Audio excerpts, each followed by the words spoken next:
Okay, so in this lesson, we are going to conclude the bonding section by going over the VSEPR model.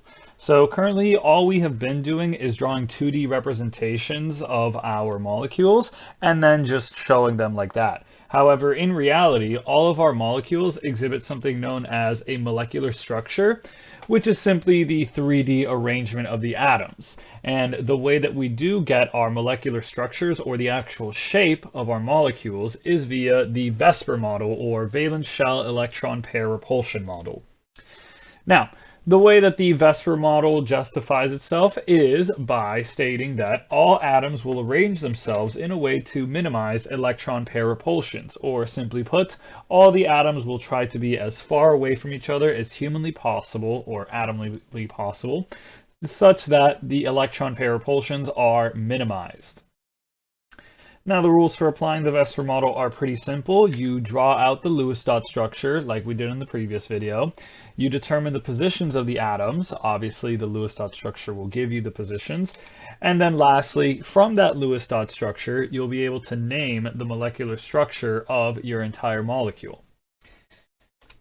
Now, there are a couple of main molecular structures that we're going to look at, with the first one being a linear structure, which is basically a compound that has an atom at the very center attached to two electron domains.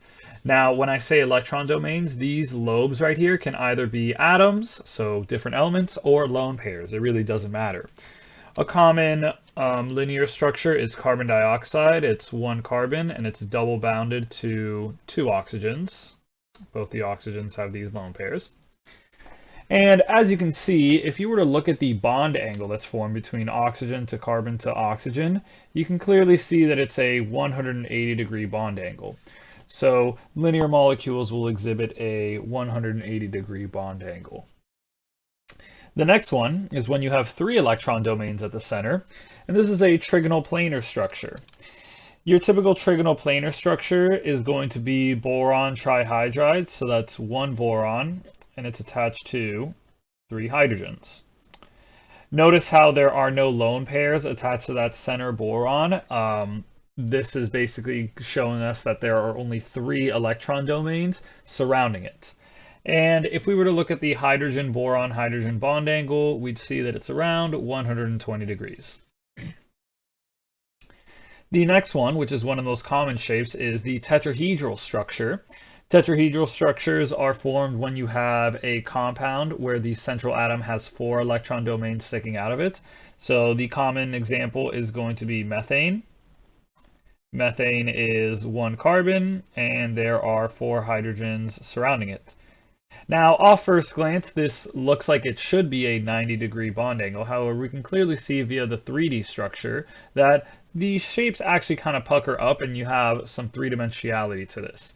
And so when you actually look at the bond angles between hydrogen carbon to hydrogen, they're going to all be 109.5 degrees. Some other common tetrahedral structures are ammonia and water. So ammonia looks like this. It's one nitrogen with three hydrogens attached to it and a single lone pair.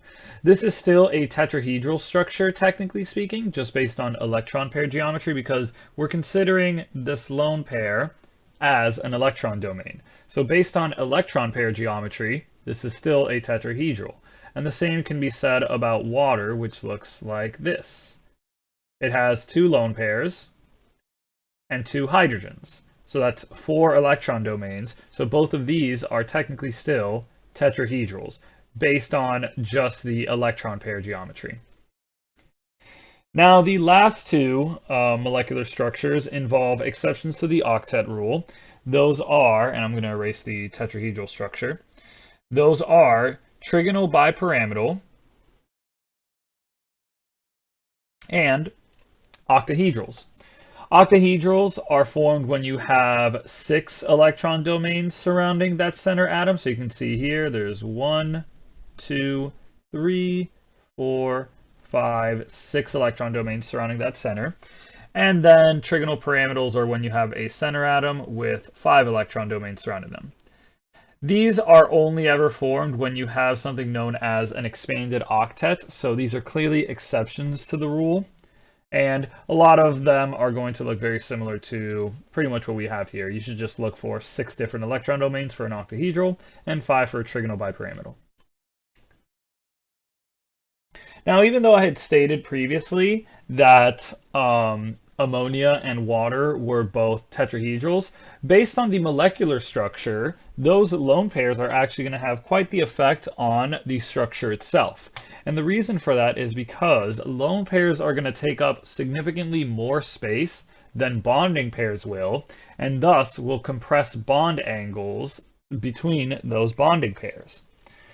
And so what that leads to is that causes changes in the molecular structure, and it causes changes in the actual bond angle measurements.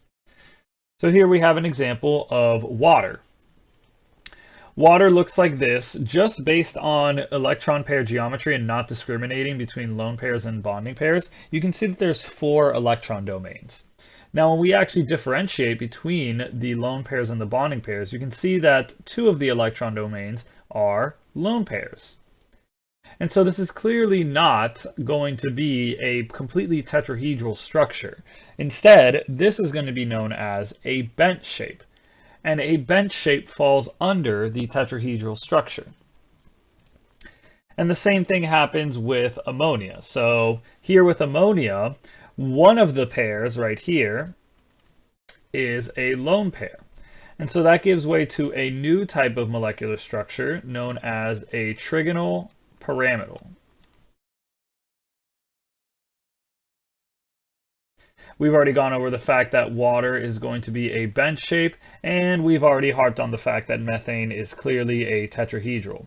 Now you can see another thing going on here, and that's that the bond angles are changing.